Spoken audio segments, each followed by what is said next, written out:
Hey, this is indeed Walt from the Comic Book Men, and you're listening to the iWalter Show. What's your name? Walter. Walter! I was very nervous.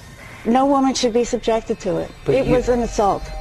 He starts to bite on my top lip, and I try to pull away from him.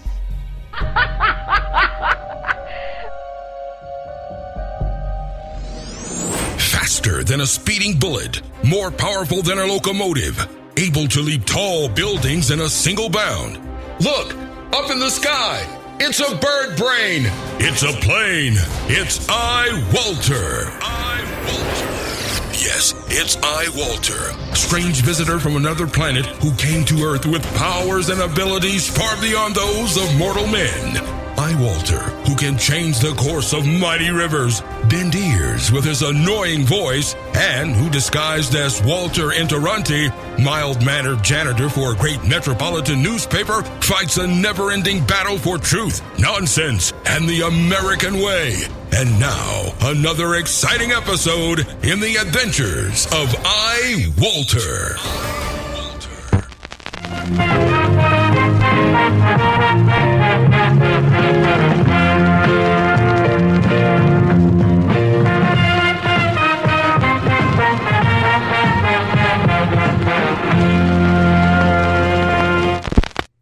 Okay, hey, this is iWalter. You know what? That is the longest intro I've ever done in a while. Yeah, I can't remember doing one quite that long. So, I can hear myself now. Yeah, it's almost 3 o'clock. It is Thursday morning, and I am doing another show. Honestly, I didn't even know if I was going to do one or not, to be totally honest with people. But here I am again, belching. And part of the reason was because I can't actually get into watching it, was that movie called Island of the Fishmen. Apparently there's like two different versions. One's by Roger Corman, and the other, basically what he did is he had bought the film from this Italian director, and he decided, well, I'm going to change a few things that kind of make it a little bit more popular in the U.S., because apparently when they try to market it in the U.S. originally, the movie did not do that well. So they changed the name from Island of the Fishmen to Screamers. And, I read some reviews and they said, oh, yeah, there's some major changes. Well, what Roger Corman did is he basically redid the beginning of the film. He reshot the beginning of the film and he cut that out. The original film work was cut out of the beginning of the film of this one, Island of the Fishmen. And then he apparently reshot the entire end of the film. It was like only a few minutes. He reshot this last segment of the film, and plus he just cut out pieces here and there, because the movie originally was actually, let me think about it, it was an hour and 40 minutes, so he chopped it back only like 10 minutes. I gotta adjust this fucking mic. Sorry about that. I'm already starting out cursing. Yeah, the original movie was an hour and 40 minutes of it. I actually liked it. It was a little bit long-toothed, kind of boring a little bit, I guess. But, yeah, he cut it back from, again, an hour and 40 minutes down to an hour and 28 minutes. So, yeah, he did cut out about, 12 minutes or something like that. I kind of wish he didn't, though. And then he changed it, and they said, oh, yeah, the ending that they changed it to was much better. Well, I didn't get that far. I was like, you know what, I gotta take care of business and go to bed. So I didn't actually watch the whole thing. And anything in between, all they did was just kind of shorten scenes a little bit. They tapered them where they felt they were too long. Roger Corman did. I think it was Roger Corman. Anyway, not important, because I, don't want to watch the sun come up like I have been and be like broad daylight when I'm going to bed. It's been really getting to me. That's another thing, actually, at work today. I've been so stressed out. I'm like losing my hair, and I know it's from stress. Because I'm like looking at myself and it's like, God, my hair is like really falling out now, like completely falling out. And it's definitely because of stress. There's no ifs, ands, and buts. It's because of stress. That's a lot of stress. And, I even looked it up one time. I told my mother tonight, I was like, yeah, I looked up what would be considered harassment. And believe it or not, most people won't see it, but harassment also falls under, and people don't realize that because they don't want to admit to it. That's the bottom line. Oh, no, I'm not harassing you. Well, yeah, you kind of are. Harassment actually falls under being ostracized by others. Like if it's a group of people who are truly ostracizing somebody, that actually falls under a form of harassment, believe it or not. So that and some other things have been going on. Now, today, unfortunately, I actually got to work. Actually, I only got to work, I'd say about 15 minutes late, and it wasn't intentional. Apparently, some people, I was told, thought I did intentionally because, I was just so stressed out from the day before. No, actually, that is not the case. What happened was, I asked my parents, hey, the night before, I said, hey, do you mind? Because something came to the door for me, and I couldn't figure out, and then I kind of did what it could have been. It was this program I got from my Apple laptop, and it was, God, I gotta look, because I have it right on the computer I'm actually recording with now. The PC one. It was Office 2016, and I got it from eBay, and I was afraid, okay, this is going to be another one of these scams that would end up coming. The woman made sure that I'd have to sign for it. It was a certified envelope. She sent, now get this, the woman's name, I'm not even kidding, is MILF Mom from, what do you call it, from... God, I'm trying to remember now. From eBay. God, what's so hard about that? It's not what I want to talk about. I was actually originally going to start why I wanted to do a show tonight was something I'm like 4 days behind on Rush Limbaugh now. I have not listened to him. It was like I listened to him from the other day and it was like, wow, he's actually got something really good on here. I want to do a podcast about. And it's me, it's not just me this time complaining about the double standards, even of our president and why he's not being touched. And, this applies to the workplace, too. This is what I actually wanted to make originally the show about. Like, oh, there's no double standard. That's all in your head. Oh, you're just making this stuff up. Blah, blah, blah, blah. So when I heard Rush talk about this, it was like, clearly pointed out what everybody else is afraid to say about President Obama and why he's getting away with the stuff he does. It was like, you know what? This time, I'm going to make a show about this because I don't even have to say anything. He's going to say it all for me. And, he's got more grounds to say this stuff in without getting in trouble. So it makes it even better for me, basically, because that man could afford to, if he says something that is found offensive by anyone, it definitely won't affect him or just, pay off the fine. He can afford to. I can't. So I'm going to let him say what I'm actually thinking and have always thought. So that's going to come up a little later. I'll let you know when that gets close. But yeah, it was like that was my initial my plan for doing a show was on that. But then I looked and I found all these different articles and stuff. Now I lost one too about this 15-year-old who gangbanged half her high school. A 15-year-old girl. So there you go with the double standards there, too, by the way. Now I got to figure out if I can actually... Did not go too far down with that story. No puns intended. Let's see. Yeah, Florida high school girl. I think I did read this the other day, but I did or I just didn't really intend to. And when I thought about it, I was like, you know what? This is like a typical example because guess who's getting blamed for this? It's all the guys who she slept with. It's not her fault. It's everybody else's fault. So there you go. There's a double standard. Anyway, it says that was from like 6 days ago. It said high school. It was Daily Mail, this one article. I don't think that's originally where I got the source from because it was in Florida. Daily Mail is a UK paper. High school student 15 is caught snapshot having sex with 25 boys in the campus restroom.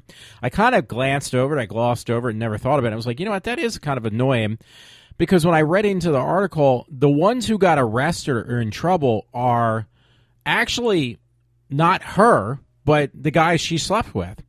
So you know if that shoe was on the other foot and it was a guy sleeping with 25 different girls, he would have gotten in trouble. I don't care if he's 12, 13, 14 years old, he would have been the one getting prosecuted, not the females.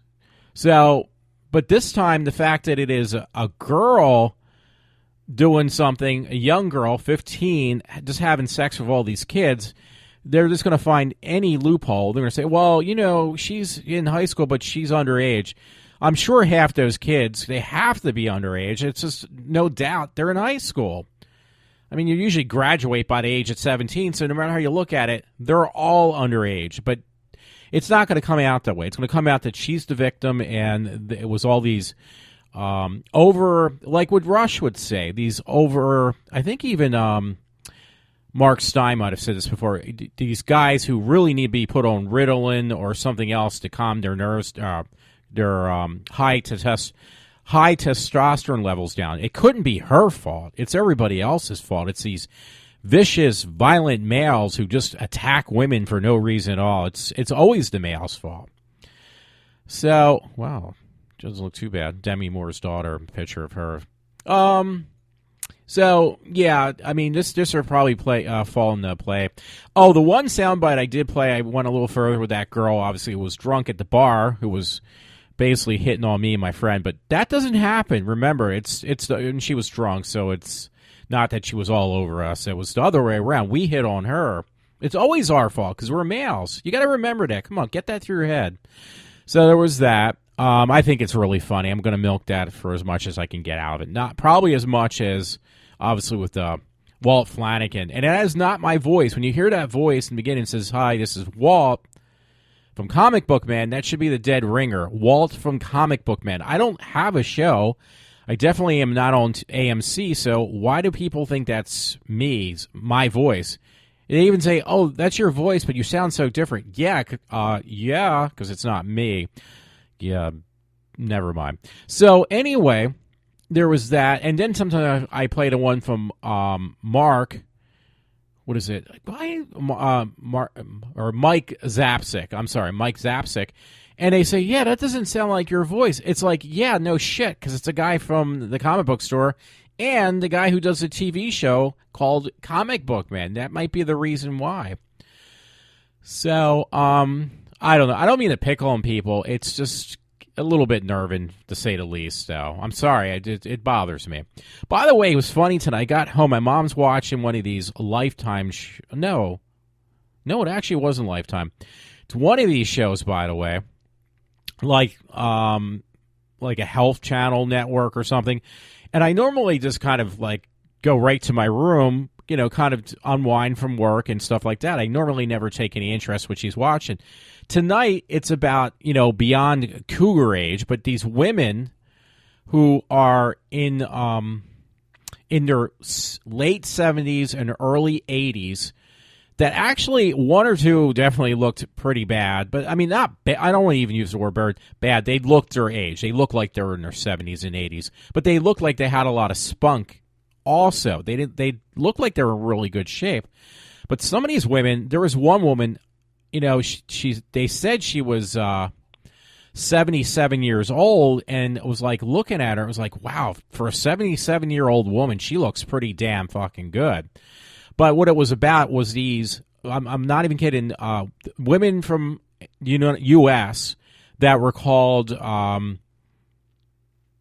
Granny something or Grandmother something, but these were with basically 30 and 20-year-old boyfriends. This is no joke. They were like, they had boyfriends. And I'm not kidding. The one woman looked really good, but she looked like she had a chin implant because her chin looked just too ridiculously big. But if it is, because it definitely looked like an obvious chin implant, she had no wrinkles. She was 77 years old, I think, because one was actually 80 years old. But she looked really good. She actually, if you looked at her, she had no wrinkles. She was really thin. She had a decent body. Her boyfriend was actually, the guy she was dating was only 30 years old. I'm not kidding. She was 77, he was 30. It was like, she's not actually that bad. She wasn't that bad looking. She was actually pretty decent looking. I would say, like, definitely somebody, if you didn't know, if she didn't tell you her age, you just think it was an older woman. One woman, she said she was like 77, and I was like, well, if they didn't say her age, she could have passed for like early 50s. I'm not even kidding, because she was really in good shape too. There's a couple women that were just really like amazingly not bad looking. And these guys, like I said, they were either mid-20s or like 30 or 31, but no older than that. And they just basically attracted older women. And I have no room to speak because I honestly, sometimes I've seen online pictures of these women and stuff that are older, especially celebrities. Like, I always said, like, she's not bad. She's aged a bit. Sigourney Weaver. I'm trying to think. Jane Seymour, she's really hot, I think. She's that British lady. She was the James Bond girl in the very first movie of Roger Moore's, and she's, like, really hot. And she's up there. She's got to be pushing her 60s or whatever. But you would never know when you look at her. She's, like, pretty... She keeps herself in really good shape, for one thing. She's pretty fucking hot. So, I mean, yeah, there's a couple women... I mean, and I could say, well, I'm never going to meet them, but I actually can't say that anymore because, I mean, I'm the type of person who's just ridiculous, and I'll pay tons of money just to see somebody even for 5 minutes. So, yeah, I can't really say that I'll never see him. I'll see him for a second and say, hey, how are you doing?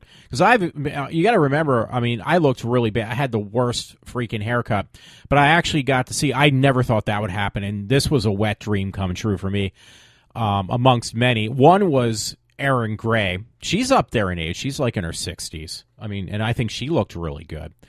But she's not that old, was Elijah Dushku. She was only in her early 30s, probably late 20s, I would say, if that.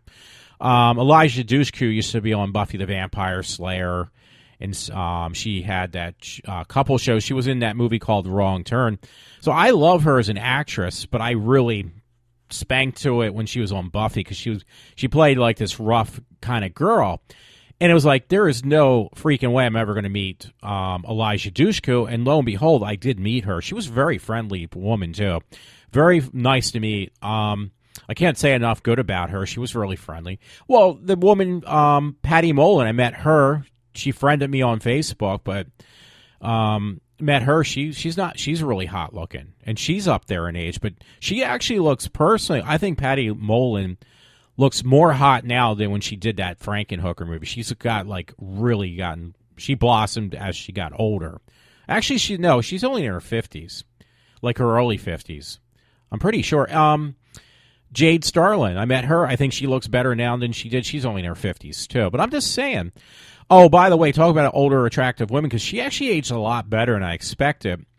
Because I used to love her when I was a kid. I mean, I'm talking really a kid.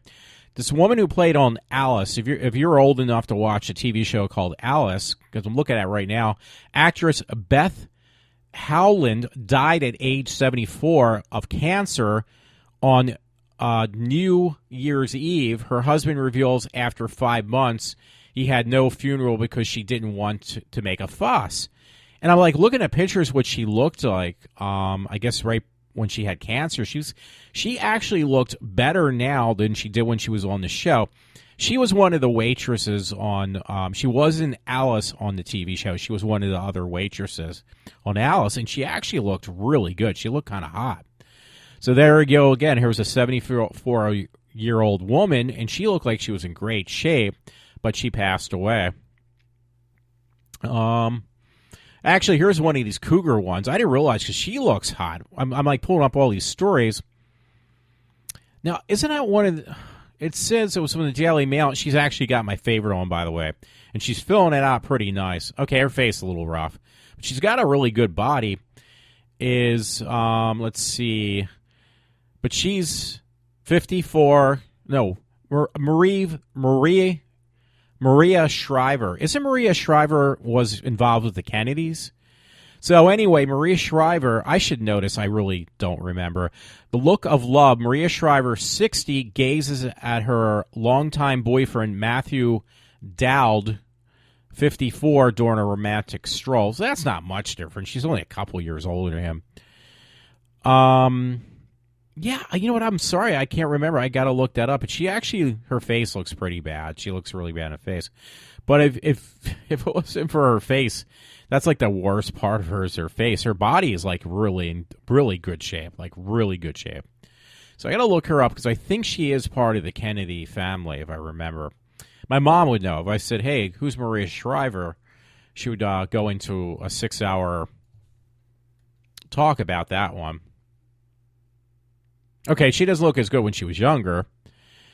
Maria Owen Shriver is America's journalist, activist, author of 6 best-selling books, and former Lady of California. The estranged wife of former California Governor Arnold Schwarzenegger. Okay, so I was wrong all the way around. So I apologize. I don't know everything. I know I heard her voice before. But, yeah, her face just looks really freaking bad, but her body actually looks really decent. She's not that old, so. Anyway, I was just kind of out of my own curiosity how to do that. I do got a bunch of stories lined up tonight, but I did want to get to this Rush Limbaugh thing I pulled just because he was saying everything I wanted to, and it was just like, I think this stuff is met when I see that. So I kind of went over that story, and I did close it down already, so I don't feel like reopening it up again. About that 15-year-old and the double standards with that. But there is a double standard. You can't hide the fact that you can't hide the truth. You really can't. Now, people are always going to defend the other side. By the way, it made me feel really good tonight, but 2 people that I consider friends at my job actually supported me more than I expected because I came in like an hour late. I don't know if I got into this discussion. I will now for a minute. But what happened was I got this program. I started talking, but I didn't finish it, so I'm going to do it now. And what happened, though, was I got this. I had to go. I asked my parents, hey, can you pick something up at the post office? Do you mind? Because they usually do it. My dad always does it. He had a meeting today, a retirement meeting for where he worked, and I still do. And he was upset about that, by the way, because he said, oh, yeah, all they talked about was nothing important, and they were talking about all the layoffs that are going to come about. It's like, why do I care, my dad, why do I care about people getting laid off when I'm retired? Because I guess they were saying it was going to affect your benefits as well as the people getting laid off. So he didn't really want to know about that. He wanted to hear about other things, not about what's going on about where I work now. There's going to be a mass layoff again. Well, there's going to be a lot of layoffs probably coming our way. So that's a different story. But anyway, so today my mother woke me up. Like, I went to bed really late. I could not sleep. I was having a really bad night. I was having old-time hallucinations from being stressed out and everything like that. So I didn't go to bed. I couldn't fall asleep until like 6 or 7. Then my mom wakes me up at around 10 o'clock. She says, hey, well, my nickname's Woody.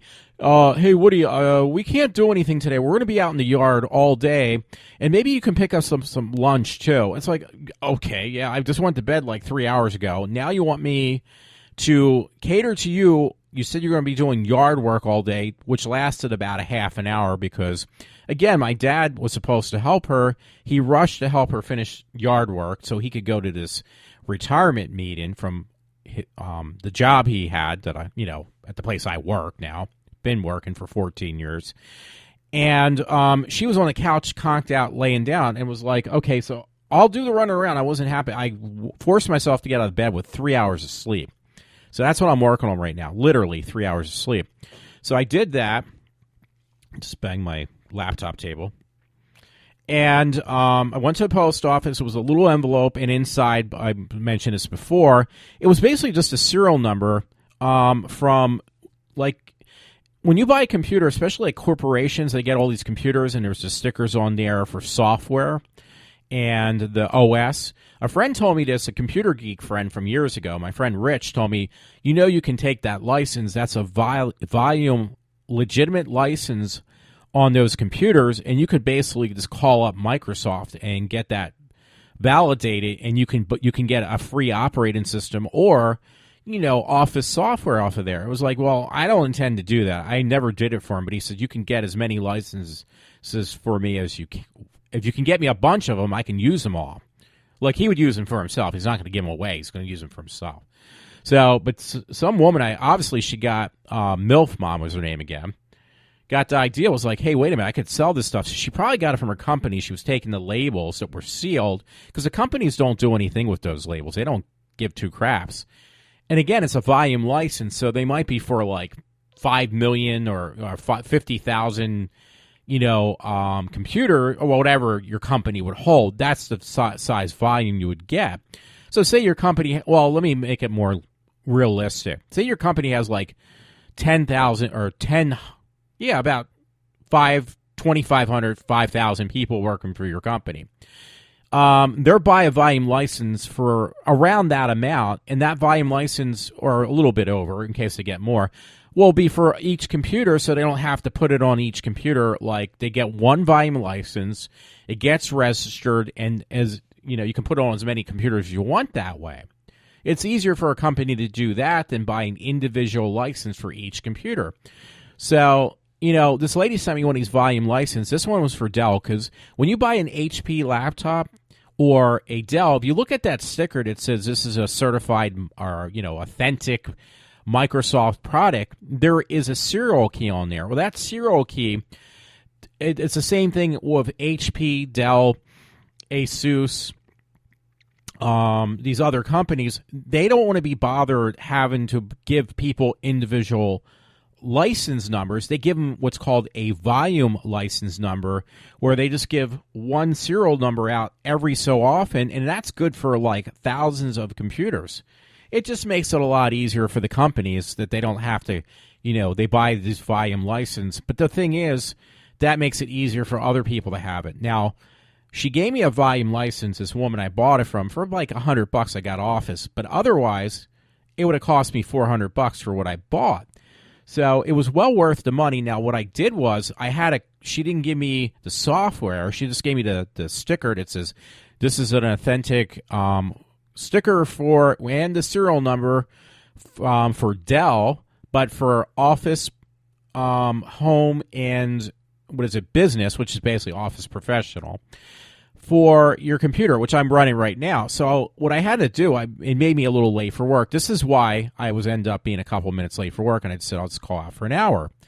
Because I actually had a text into, I looked it up online, I had a text into to Microsoft and tell them, listen, hey, how can I get this straightened out? I got a legitimate license key, but I don't know how to activate it, even though it's a volume one. So I got a hold of somebody from tech support online it didn't cost me anything as far as I know, from Microsoft. I said, I got an authentic key. They said, okay, well, we need your information, because I'm already on Microsoft Network from when I had the Xbox. So my information's already in there. So the guy asked me, okay, no problem. All we need is your name, your phone number, and your street address so we can verify who you are. They didn't ask for a social security number. And I was like, no problem, no sweat. I did everything the guy asked me to do. And then, though, he said, okay, well, if I can have your permission, I'm going to send you a link. I also want to check out your laptop. What do you have? And I was like, I have a PC laptop. I just want to make sure. And he asked for the serial number that I got for this Office program. So I said the serial number checked out. My information obviously was legit. He just needed to go into my computer, though, and then he wanted to see, okay, I just got to check to make sure your computer's legit, that you're not pulling a fast one. So I gave, and it was funny, he was on my laptop, my HP Star Wars laptop. He was, kind of fooling around and looking inside the guts of the computer, make sure there was no illegal software on there and crap like that, which there isn't, because I only bought it a few weeks ago and didn't give me enough time. And he said, yeah, everything checks out. He says, you're fine. And he gave me the link to download the full version of Office. So I'm going to look at that right now while I'm recording. And it's good to go. So anytime I have to reload this, if I log into my account, it'll automatically be there, because I have 2 other licenses that I bought from eBay on the Microsoft Network. So what that basically does, that just gives you, once you verify and you pass all the bells and whistles from Microsoft by calling tech support and saying, okay, yeah, everything's good on my end and their end, then you're good. Like, because the program I got, I can use indefinitely, and if they come out with another Office and I don't really need it at that point, I can run this one for however long I want to. So that's great. And again, it cost me like $100, but it's worth it, because there's the Outlook I like because it actually sorts out the mail. Apparently, the one for Outlook that I have on this laptop is much more robust than the one I have, and they're both the same versions. But the one for the Mac is not as robust as the one for the PC because there's a filtering program on Outlook for the PC that really just, like, if you want to get rid of junk mail, it's going to be blocked permanently. Like, say, okay, I don't want this. I want this stuff blocked. It's like, hey, no problem, and then you're never going to see it again. So that is a little bit different on the way they did the Mac version, which I didn't kind of like. So I'm looking at this now, and it says you have to get this registered by Microsoft, and it passed with flying colors. It says account username Walter Interante at walter.interante@verizon.net. So product activated, it says Microsoft Home in Business 2016. So I got Excel, Note, something called, I think it's called Note. I have never used it. It starts with an N. Outlook, PowerPoint, and Word. So I got the full Office. And it says that this is a legitimate copy, and it says it's a retail copy. They allowed me to get the retail copy, and everything's going to be good for as long as I want to own it.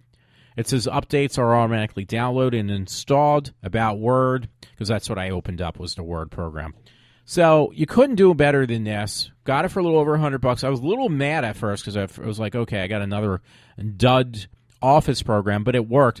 But the bottom line is, going back to why I even brought this up, was it put me a little bit behind. It was like, I know I'm going to run behind going to work, so I just figured I called this line that you call out when you're going to be late or sick, and I try to get a hold of the boss. I texted my one friend at work. I said, hey, what's so-and-so's phone number? And she gave it, texted me back, called, left a voicemail with him. And then when I got to work, I said, hey, I took a 1 hour personal. What do I need to do? Because there's no paperwork. They haven't, replenished the paperwork that has to be filled out, and they said, well, just email me. So I have two different bosses that were working today underneath of me, or on top of me, I should say. They were, my bosses. And I emailed both of them just to be safe. Hey, I'm taking a 1 hour personal, just like give you a heads up. Or I had taken a 1 hour personal. So it all turned out really good. That's the main part I was happy about, though.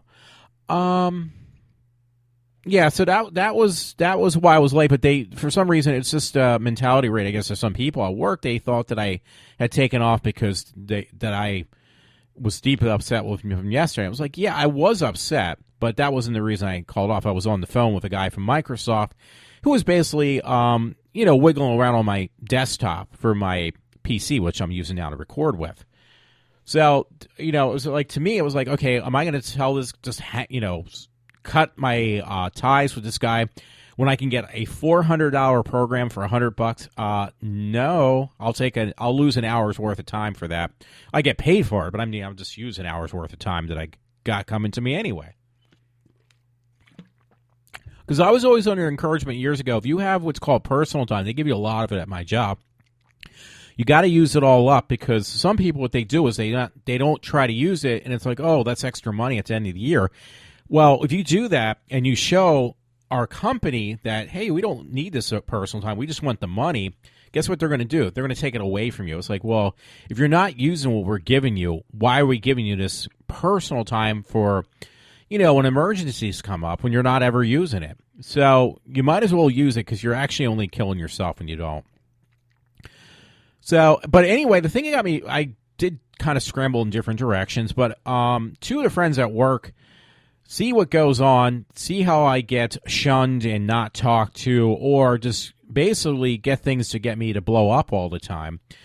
And that's not fair to me, by the way, because, I've admitted to it on some of my radio shows before that, I've had a history of mental illness, so that's what you really should do. It's like, I feel like when I read these stories about these kids, these young kids, like these girls and stuff, to commit suicide because they're pushed over the edge by people, it's the exact same way that I'm being pushed over the edge, but this is at a job. This is not even at high school, because these girls that kill themselves, it's mainly girls that, it generally was never in the past, but girls get so upset from being teased and picked on, there was a couple incidents where they end up committing suicide. But the situation around what caused it is the exact situation I deal with on a daily basis at my job. Like I said, when it started happening from the stress, I can't sleep, I hallucinate, and now my hair's starting to fall out. So, I mean, and these people are called professionals, by the way. I mean, you work at a business, and they're called professionals, but they're acting exactly the same way that children act in high school when they do the tease into people to drive them over the edge that they end up committing suicide.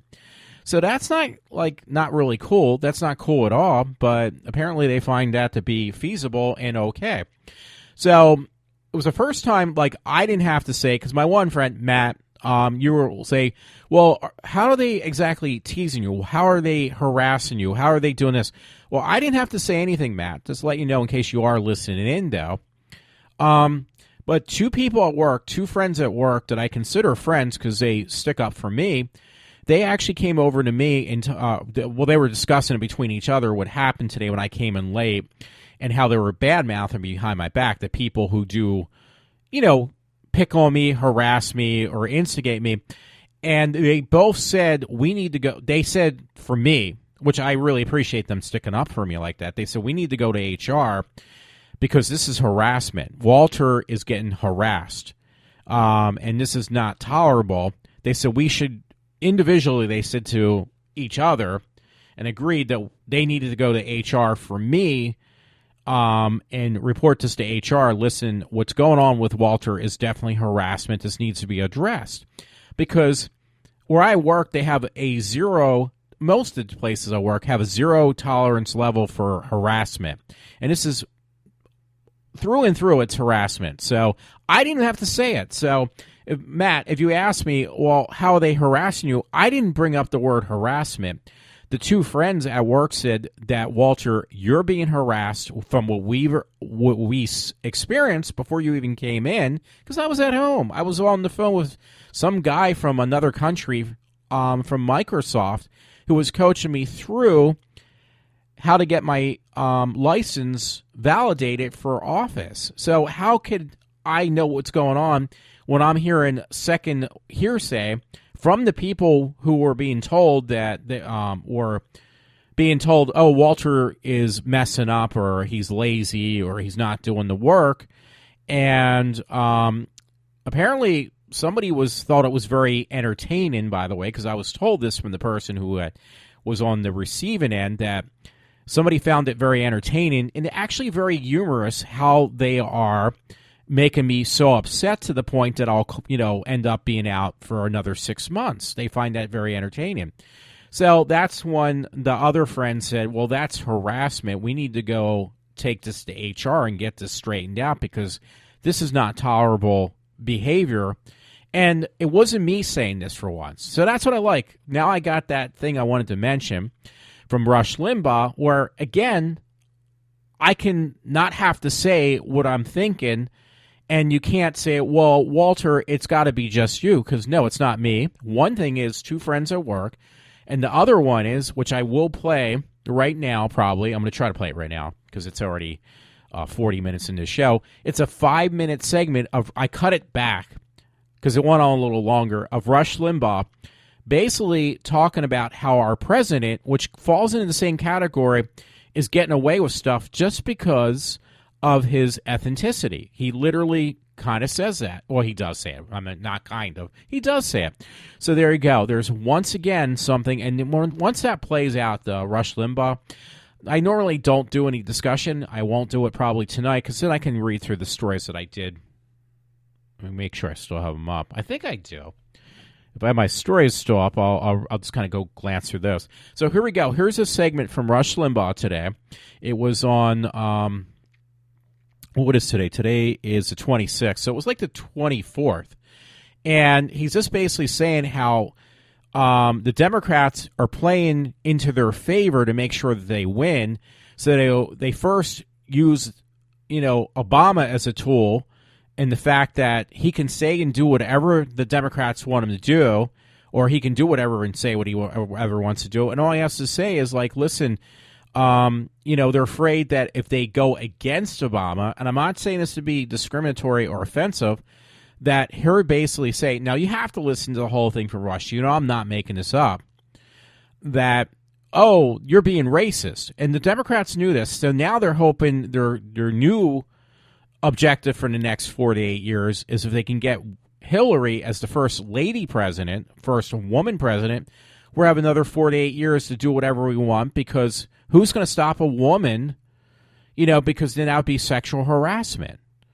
So she'll be able also, they won't, the media, the press, anyone will not touch her the same, well, they will maybe a little bit more according to Rush, because they are doing it in certain perspectives, but they would not touch. He's like Superman right now, Obama. They won't touch him on anything because they're so afraid of being hit with being discriminatory or racist. Literally is what he said. So I'm going to play that right now. Hope you like it. Here we go. Rush Limbaugh from, I think it was on the 24th. So here we go.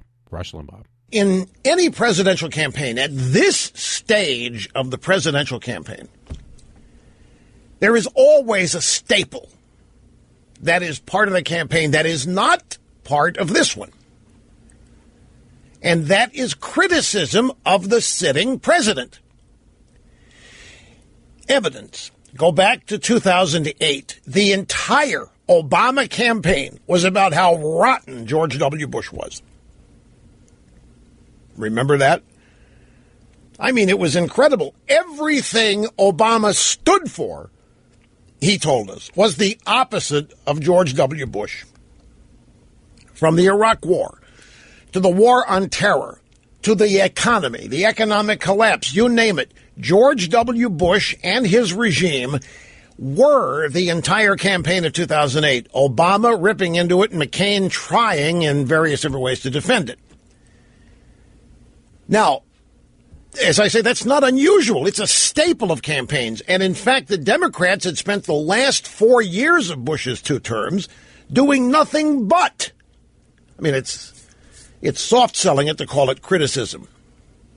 They were engaged in political manslaughter, I think, what they were doing to the Bush administration. I mean, for 4 years, the body counts in Iraq, the never-ending Bush lied, people died, Bush Hitler, movies on how to assassinate Bush, books on how to assassinate Bush. The media told us were important works of art that we needed to read, we needed to understand the rage, all this. There has been none of that about Obama at all in 8 years. The Republican Party won't go anywhere near criticizing Obama. The point of the story yesterday was that they won't even do it now. That Obama is still hands-off now and due entirely to one thing, his race. There is such fear, so much fear, lingering fear of Obama's race and being called a racist that nobody's going there. Nobody on the Republican side. And in fact, the entire reason that we have Trump leading this campaign right now is precisely because of what Obama has done in the last 7.5 years. Now, Trump is focusing on Hillary. Admittedly, she is the opponent, will be, and that makes total sense. And he's focusing on things that Hillary did while she was Secretary of State and so forth, and things Hillary did when her husband was president, but strangely missing is anything about Obama. And I have to admit, it's frustrating to me. I don't care what color he is, or gender, or trans, or any president of the United States. The guy has attempted to subvert the U.S. Constitution every day of his presidency, it seems like. And nobody's willing to go there very much. Trump does some, but it's amazing how insulated the Obama presidency is. I mean, you can.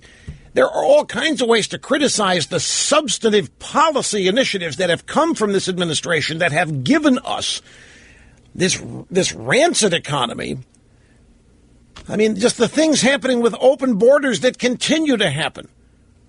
Do you know now that arriving illegals are being separated into 3 different categories? Adults, children, and trans. I'm not kidding you. There's separate facilities for transgendered illegal aliens now. 1/10 of 1% of the illegal population, and we're making special accommodations for them. I'm not saying you zero in on that, but I mean, the point is, there's no end to this. There hasn't been any slowdown. The invasion is continuing, and Trump talks about it, of course, in the generic sense. But nobody goes directly to the source. Nobody, when talking about our rancid economy, equates it to Obama. It's the most amazing thing. The fear is palpable. Don't go there because of Obama's race. It's pure and simple. And I'll tell you this. I think the Democrats wanted to gain the same kind of advantage with Hillary, first female president, therefore make her immune to any criticism because it'd be sexist. All right. I hope you liked that. By the way, you notice how it ended. Rush Limbaugh actually says they won't touch, and I did cut that abruptly because he does go into a different direction with Hillary Clinton. But again, the Democrats are hoping to get another 4 to 8 years out of Hillary, and people are once again afraid to touch her because then people would be carded as being sexist, which is true. So you have Obama, and he gets away with stuff because people are too afraid that if they say anything, they're going to be tagged as being racist. So anyway, I just wanted to play that because if I would say stuff like that, not that I hear it back directly, but I think I get it indirectly, people find what I seem to do as being, just basically a misanthrope of some sort. So it's just easier when I can find other people who, once again, sorry, because if I didn't drink anything, I would have coughed. They're going to find it like, oh, it's my fault. I have the problem. You're making this stuff up. You don't know what you're talking about. When you hear somebody else talk about it, for some reason, it just makes it really difficult for them to, what I'm doing is I'm taking the winds out of their sail. So they can't say, Walter, here you are again, just going off and, making that everybody's like you're the center of everybody's universe. I don't have to say it because somebody else is saying exactly what I'm saying. So you can't, put the blame on me, so to speak. So that's why when I find stuff like that, it's like, okay, this is going to make for definitely an excellent show. Just saw this. This looks pretty interesting. Not one of my stories. It is now going to be one. Because it looks like John Carpenter is in the car they used in Christine. Well, they used multiple cars for Christine. Now, John Carpenter did not make Christine, though. I don't think. I mean, because that was a Stephen King book. John Carpenter is not a fan of Friday the 13th, iHorror. Anyway, John Carpenter's opinion always matters, even when we disagree. Though Black Christmas came along 4 years prior, the original Halloween is widely considered to be the film that kick-started slasher craze and dominated the horror genre. But they got a picture of John Carpenter. He looks like he's in the car from Christine, or one like it. At least to me. But that was on iHorror, by the way, in case you were interested. The story, it says John Carpenter is not a fan of Friday the 13th. Because I guess, that makes sense. I didn't think about that, folks.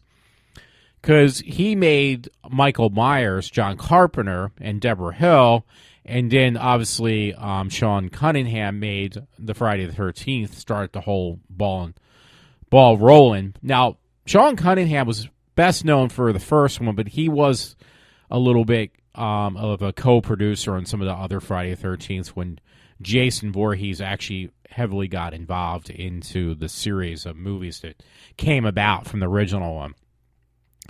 So anyway, going back to my list, I hope I didn't lose it now. Uh-oh. Because I had a whole list of stuff. Make sure it's still there. Yeah, I might have shut down my... Oh, God, folks, that would really suck. I honestly, I had a whole list of stuff I wanted to read, and I might have shut it down. Oh, no, I didn't. Oh, good. So you're out of luck. I would say, oh, you're in luck. I didn't shut down all my stories. No, I didn't, so I thought I did. Sometimes I even get confused with my computer. So I'm running like a Mac and a PC at the same time, and both of them are doing doing some type of job. Okay, I posted this one. This was pretty interesting. I'm just going to go through the list. They're going to be out of order, which is best because that's the way I am. Something from Wonderwall, which would probably be something off that I did get off Microsoft Network. Amber, it looks like Heard and Johnny Depp are divorcing. Is that how you say her name? I didn't even know he was married, honestly. I know he has a daughter, but I thought it was just like one of these out-of-wedlock things. Anyway, it says it's over for Amber. Looks like Heard and Johnny Depp are, again, getting the divorce. The shocking news comes just a few days after the actor's mother passed away. According to TMZ, Amber filed for a divorce petition on May 23rd, citing inconceivable differences. That's pretty interesting.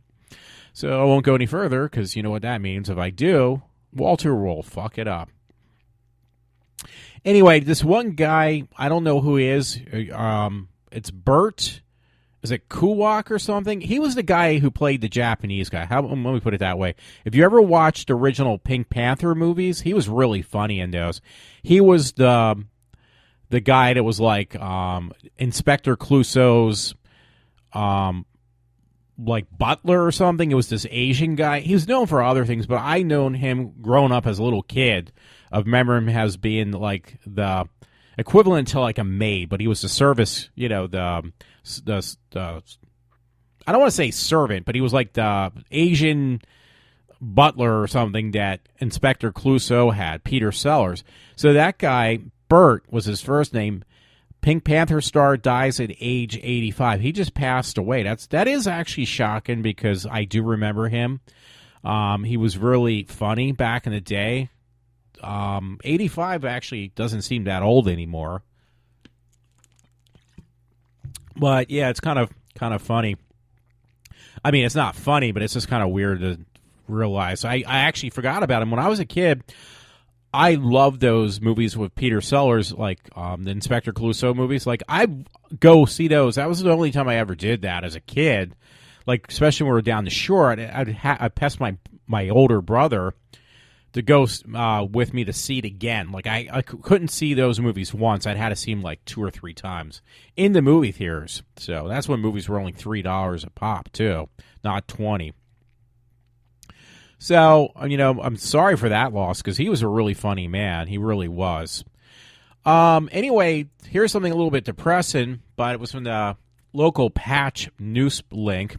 But it says 9 PA gas stations approved for beer sales.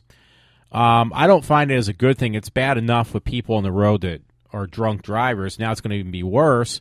It says, again, 9 PA gas stations approved for beer sales. Applauding the decision, Governor Wolf praised the board for freeing the 6-pack.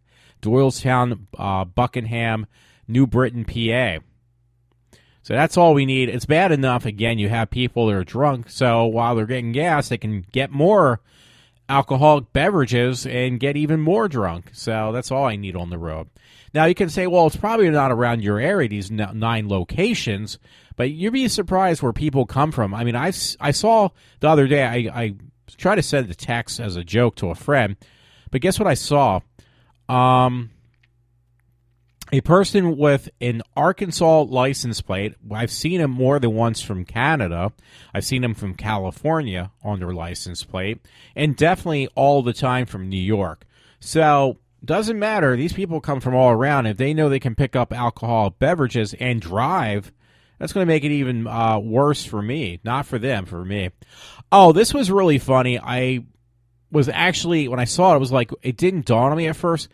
Very clever. Somebody put it like a propeller, like, what do you call those things? Like those little model helicopter things, I guess. Somebody put one on a sign, like they made up this plastic sign, probably one of those 3D printers, and they put like a helicopter thing on there, and it didn't dawn on me at first what they were trying to show. They made it into a, what do you call those little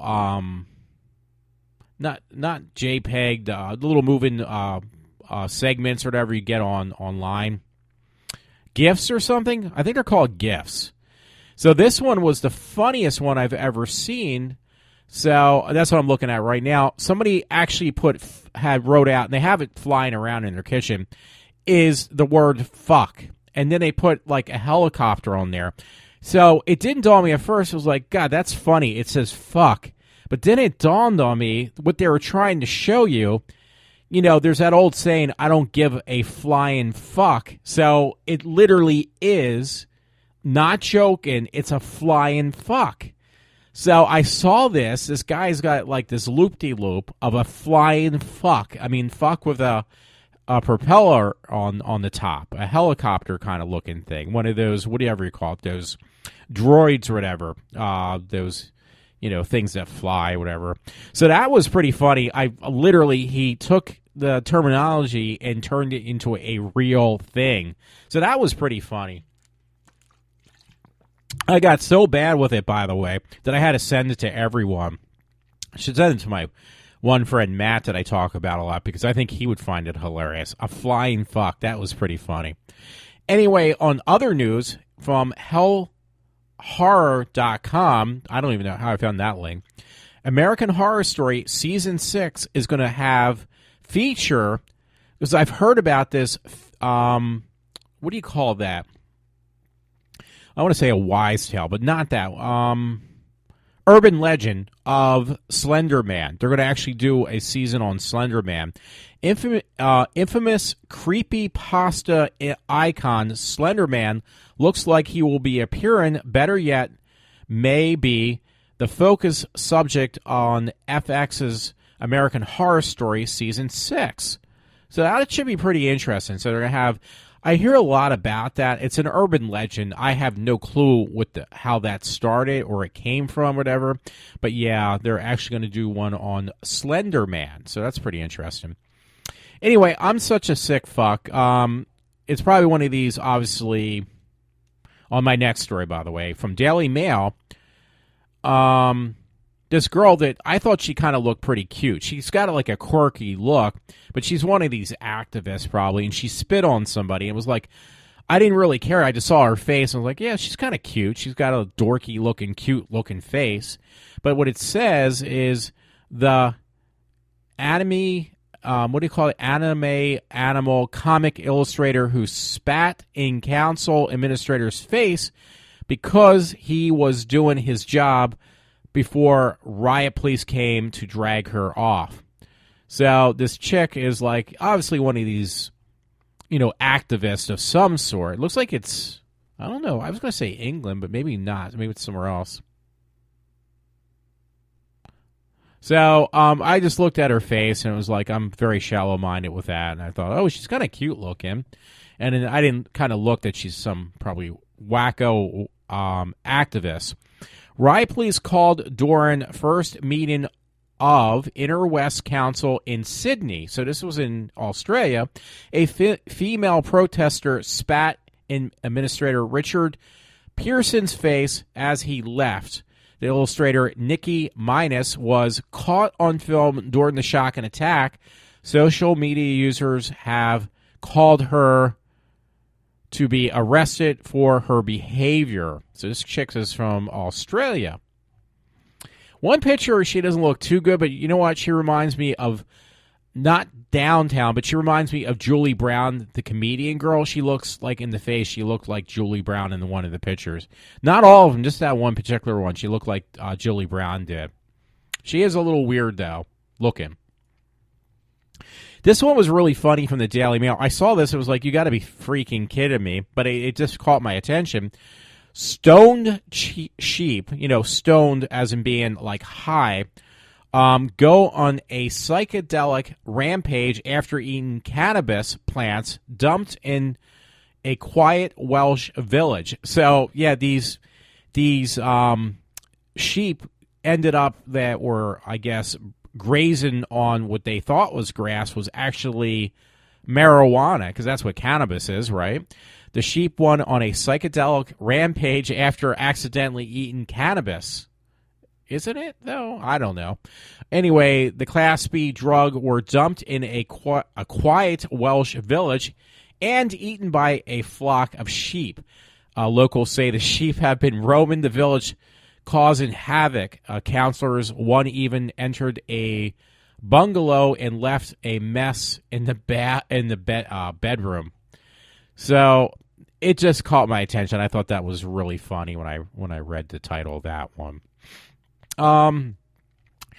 This one I'm like really confused by, but the guy who did the original, he's been making movies ever since, but who did the original Alien movie, he's got a new movie coming out, Ridley Scott. It's called Morgan. Now, they said somewhere in the title, it says the Morgan trailer delivers a strong alien vibe, and it's like using the terminology from, because he did the original Alien movie, he's doing the Prometheus as well. A strong alien, kind of hyphening the alien that, like, from Aliens, Alien, whatever, the movie he had made, and of alien vibes. So I watched the previews, and I was like, I don't really see it. I'm missing it, so I don't know. So there's a story on that. I'm not going to go all the way into it. Yeah, Ridley Scott's making a movie called Morgan, or is it coming? Did it come out? I'm not really quite sure. And I was really confused by the trailer, by the way. Now, I hope I put this in my mix. And by the way, I'm going to have to mention this again. She was just adorable. It says from MeTV, rest in peace, Beth Holland from Alice, who passed away at 74. So I know I already mentioned it. I just wanted to mention it again. But I'm seeing some of my mix of stories. There's a couple people that passed away. Well, one more and then some other stories. There is a movie coming out. This is no joke, and it's a tongue-in-cheek movie. It's a bad right-to-video horror movie, but it's just too funny. So I'm gonna have to see if I can find it now. This is no joke. They're kind of pulling in on Attack of the Killer Tomatoes. Somebody just this year made a movie. It's coming out this year. Probably, again, right to let us rent it. I probably could rent it now. I haven't checked. Instead of Attack of the Killer Tomatoes, Attack of the Killer Donuts. And yes, it even has cops in there. So to make it even more more entertaining, they did incorporate cops fighting donuts, because there's that joke about cops and always hanging out at the donut shop. So they incorporate that into the movie, because it is a satire. No, would it be a satire? A comedy movie, comedy horror. But yeah, it is actually a movie called Attack of the Killer Donuts. So I saw that and I was just like, I couldn't help resist looking at that. So I don't know when it's going to be, if it is released again. Has it been released? Will it be released soon? It will definitely be someday. So I'm kind of digging through those again as I work my way back up my chain of story. Here we go. Attack of the Killer Donuts. I should look it up on IMDb. It says coming soon on the poster thing. And it shows somebody like, it's like green goo but it's like, they're kind of copying not only from Attack of the Killer Tomatoes, they're actually incorporating Reanimator, where this guy, like in the trailer, is reanimating dead tissue and animals with that green stuff that you've seen in the movies of the Reanimator movies. But it ends up in a vat of donuts being made. So you got Attack of the Killer Donuts now. That these donuts, let me pull my mic down, are attacking with teeth people. So let me see if I can find any information. And they do use that little thing of Attack of the Killer Tomatoes, Attack of the Killer Donuts. And it's like, why didn't I think of it? I think that's actually pretty funny for a campy movie. 2016 IMDb. Doesn't have it says director Scott Wheeler, writers Nathan Dalton, Chris D. Christopher is the writers. It's got a list of people. Anybody would know. Just says release date 2016. It doesn't have film and locations, Los Angeles, California, and some other places. I wonder if like a film school parody, kids. Because I know when I was out in California years ago, you do see people filming stuff. So in Burbank. Anyway, it's 98 minutes long. Let's see if I can find anything on Let's see. I was going to just try to cut and paste it into Amazon real quick. Because maybe I can find, like, hey, maybe this is already out to rent. I bought a movie tonight, though. Oh, Walter, you're always buying stuff. No, I bought that movie called 13 Hours on Amazon because I could rent it. It's like, no, there's a principle behind it. 13 Hours is the movie where there's, that's about Benghazi, where these people, the people in the embassy get killed because Obama doesn't send anybody to help them out. So there's no information on that. So let me put my video thing in. So it'll come up. I can watch it anytime I want now. Actually, I'm going to just put in 13 hours. It'll be easier. It's not released yet unless you want to buy it for streaming. Yeah, here we go. I got it on the stream, and I own it now. 13 Hours, The Secret Soldiers of Benghazi. Now, it didn't get the greatest reviews, but, of course, do you expect the media to actually give it a good review? And I had to buy this movie for the sake of, basically the principle that I'm buying this movie just to prove a point that I'm going to support anything that's going to be against this administration right now. And this is definitely one of these movies. So this movie came out, and they didn't, talk about it. The only reason I knew about it was from Rush Limbaugh. I think he talked about it a little bit.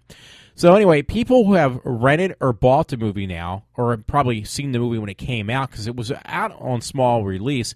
By the way, it is a pretty lengthy movie. Its running time is 2 hours and 24 minutes.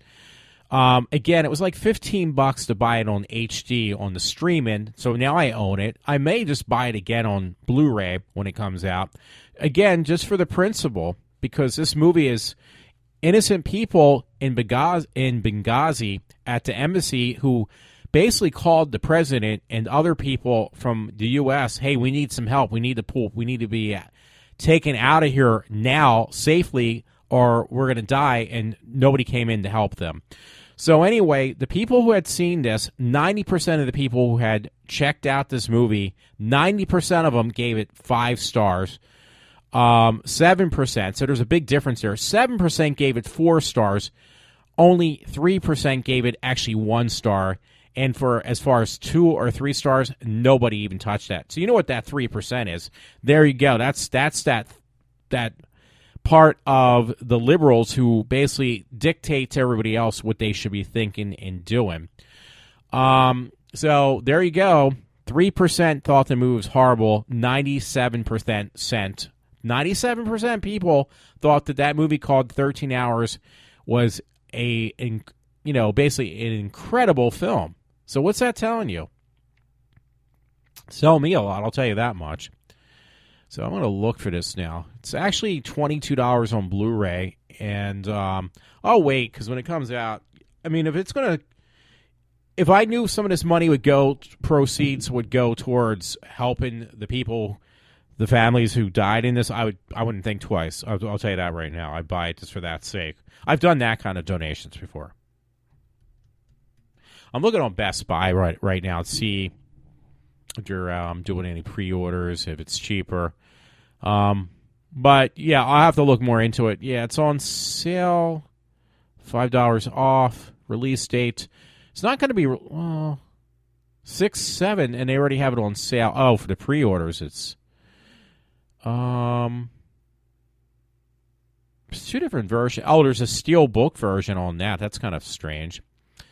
So, they have a steel book version of 13 Hours and on Best Buy. It's kind of weird that they would put that out on the steel book. Now, again, that would be a movie if I knew that some of the money would go towards the proceeds for these, families who lost their loved ones. I would probably not think twice. I'll tell you that much.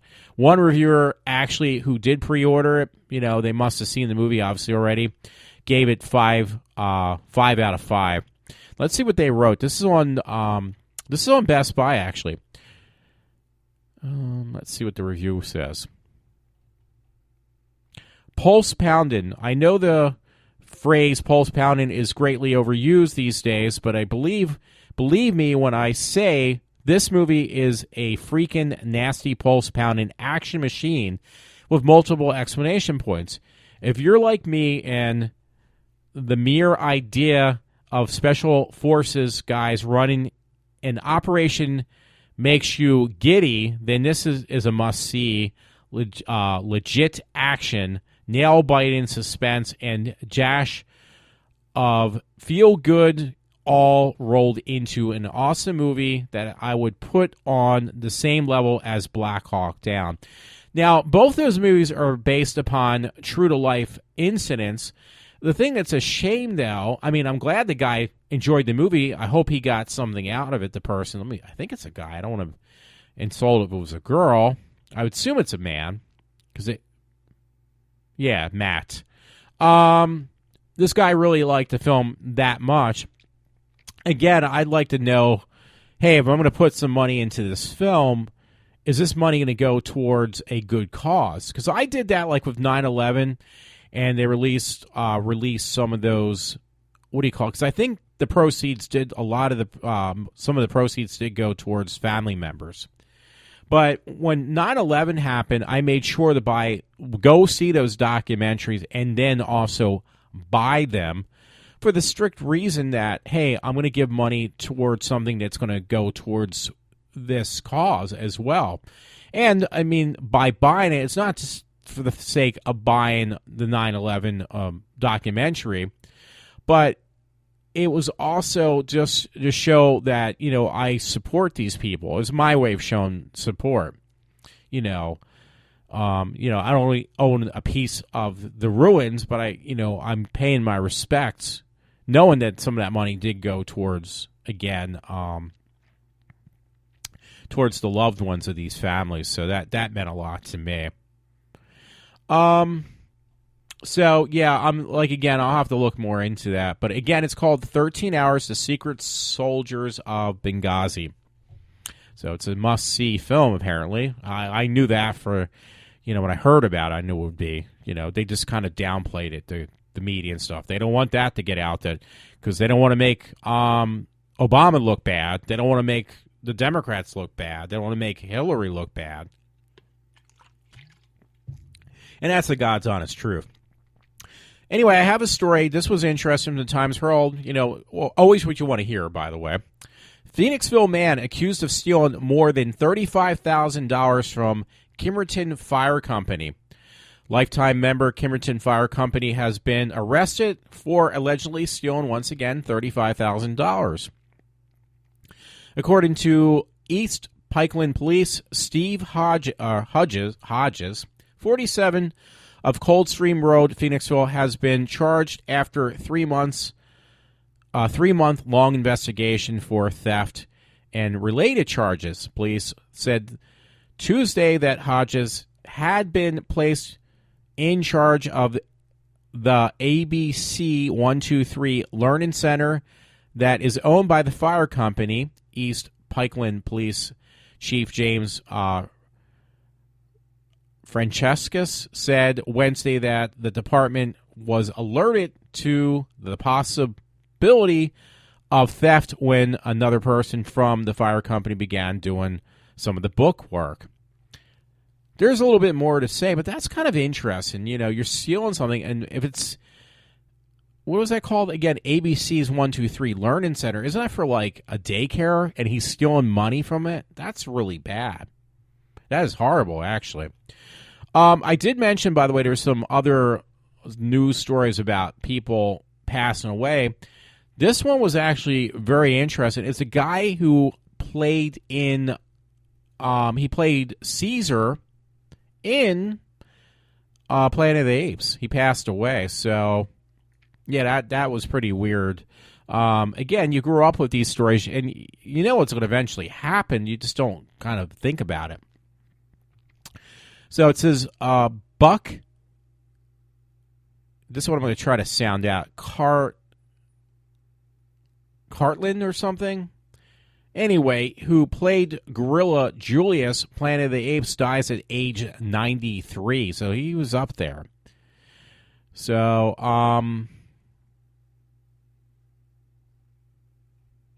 I don't know what else to say. Yeah, the man passed away because I could read on and see what else he did. It's not really much there. I just don't want to destroy it any more than I, probably, because I definitely sabotaged his last name. So I apologize about that. It's just, it's kind of strange. It's, again, you just don't think about that stuff. You really don't. Well, I don't. How's that? I don't think about it. You try not to think about it, death all the time, and because it just seems morbid.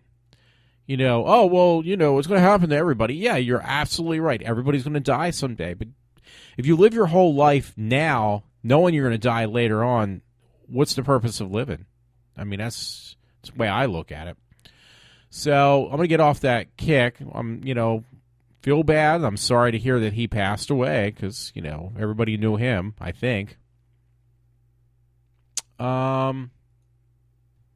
Like I said, I might have closed down a couple stories.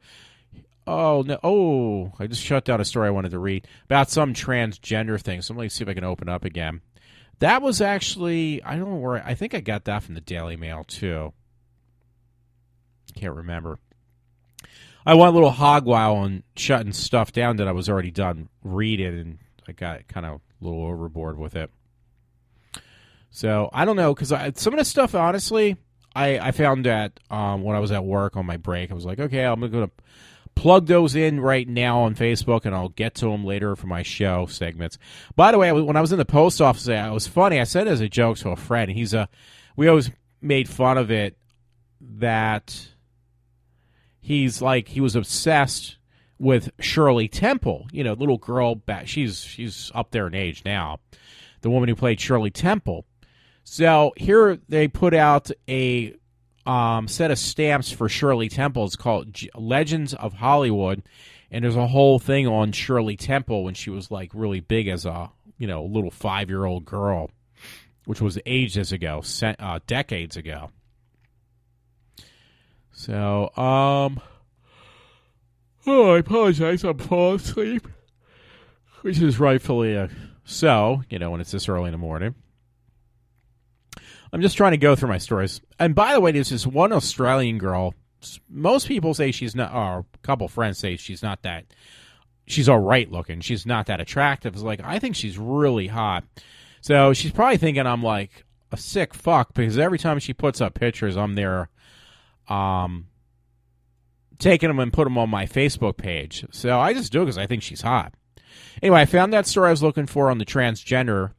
It was from the Daily Mail. I was correct about that. I think it was on the 24th. It says, or maybe yesterday. Transgender activist died after she was shot in Pakistan, and hospital staff waited an hour before treating her as they decided whether to put her in the female or male ward. Well, you know what? That's a little bit of a political thing, I get, or I don't know. It's kind of funny. I'm looking at the picture of this transgender, and I really thought it was a woman, so maybe she had a little bit of reconstructive surgery. But, yeah, it's just like, you're the one who made the big fucking deal out of, all these liberals around the globe of making a big deal out of transgenders. If you would have let it go and not make a big issue out of it, this particular person might have still been alive. Because if you don't tell me that this person so-and-so is a girl and they look like a girl and sometimes even sound like a girl, I won't think twice about it. But when you now made it like for the small percentage of transgenders, which again is less than 1%, now it's like you brought it to my attention, I'm going to, it's going to make me think twice. And what's your response to that? Because this person's dead now. Well, then, they're automatically victimized. Well, you victimize yourself. I didn't victimize you. And you now make people double think about stuff. If people thought you were a girl, you would have gotten treated probably better, quicker. I'm not trying to be a dick. I'm just saying. Anyway, it says warning graphic content, which I'm not going to read. Don't have to worry about that, even though it's probably pretty short. It's mostly pictures. It says the 23-year-old activist called Alicia was shot 8 times on Sunday night. left in critical condition and needing emergency surgery following the attack. Staff at Lady Redding Hospital in Pershwall accused of failing to treat her. Medics accused her of sexually harassing transgender. There we go. Sexually harassing the transgender friends awaiting for news. So what it falls down to, there you go. I was just making up the word victimization, but that's what it falls under. Sexual harassment, victimization, same thing. So again, this transgender was protesting something. So you're the one who put yourself into the situation. And you're the one who you put yourself in this situation, then you victimize yourself, and then now you're dead. So, no offense, the way I look at this, if you basically put a bullseye on yourself, who are you to blame except yourself? If you put yourself out there to, in that situation, which obviously they did, then that's on you. That's not on me. That's on you. No offense. So, I don't know if I mentioned it, but that one thing was on the beginning of my show, I played this soundbite. It's his Instagram video by Donald Trump and Jay Trump, May 23rd, 2016. It was an anti-Clinton campaign thing that Trump actually did approve and put up on his Instagram. So I just want to let you know from the beginning of the show. And, I hate to say it, it's these kind of people, no offense, because I'm looking at this right now. Rush Limbaugh put this up. Boom, here's how much bathroom boycott has cost Target today. So, that whole, we're going to make transgender bathrooms and to be politically correct in Target. It's like, actually, let me see it. I guess it's really hurt their business. I don't know how much. I'm going to read it now. Target's market value has dropped by nearly $10 billion since the announcement on April 19th that they intended to implement transgender bathrooms in the retail stores. So they've lost in revenues. This is no joke. This is what it says. $10 billion. So that's not a drop in the bucket. That's like going to put that freaking company out of business. So there you go. It says, writing for American thinker, Sharia Ray noted how the liberal mainstream media has been trying to spin this bad news by blaming it on everything else but Target's absurd transgender bathroom policy. That's a shame because I'm not a big fan of Target. I don't think it's that great. But the fact that they have lost $10 billion should be, for them, I would say, a wake-up call. But who knows? Maybe it's not. Maybe they just don't care. I would care. I would definitely care, but yeah, that's pretty funny. That just got posted. I think Rush, he goes through his stuff, to the wee hour mornings, and because this, I didn't see it before. This was like freshly posted stuff. So thank you so much again, Rush, for doing that. Yeah, I'm not going to look for any more stories at this point, just simply because of the time it is. It's like it's a little after 4, so that's good. I'll get this done and get it up right away, folks. So you're be able to hear this with, really not that much of a wait. So, that being said, I'm going to see. I think there's one more story I put up. Oh, this was pretty interesting the other day. I actually did not read it, though. To let you know, I posted on my Facebook yesterday. And it's from a web link called 13th Dimension, and it's titled The Joker's True Name, and it goes ... Spoiler alert. So apparently one of the comics, because everybody always wanted to know this, what is the Joker's real name? Apparently it did come out, I guess, in one of the graphic novels, the comic books. I don't know, because I don't read them. But I thought that was pretty cool, so I had to talk about that. Anyway, I've been doing this show my normal time, at least an hour and a half is pretty much what my shows last. So that's what it came up to. Oh, whoa, we missed one story, though. This was from CBS12.com. I don't know where I got the story, but it was titled, Children Found Living in Home Filled with Feces and Millions of Roaches. That was on Friday, May 20th, 2016. Lake Worth, CBS News 12. A couple is under arrest after Palm Beach County Sheriff's deputy made a sickening find inside their Lake Worth home. Deputies found millions of roaches climbing on the walls, feces covered the floors, and no running water while two children slept upstairs. The appalling details are outlined in an arrest report when deputies walked into the home of Travis and Robin Royall. They couldn't believe their eyes. So it goes on a little further. It actually has a video attached to this segment. It is on my Facebook page. So if you just look for Walter, actually the iWalter should link you to Facebook as well if you looked it up under Google, because they get posted on Facebook as well as YouTube and some other social media sites. But yeah, it gets on to be pretty gruesome. I didn't want to go too far because it is a little after 4. I want to keep my time generous so I get some sleep for a change. But I did want to do the story because of Rush Limbaugh, so I did do that. And that being said, if you want to read the story, just look on my link and you'll find it. If you don't want to go to my link, just go to CBS12.com and look for the story titled Children Found Living in Home Filled with Feces and, quote-unquote, Millions of Roaches. That's the name of the story, by the way, so in case you wanted to see it.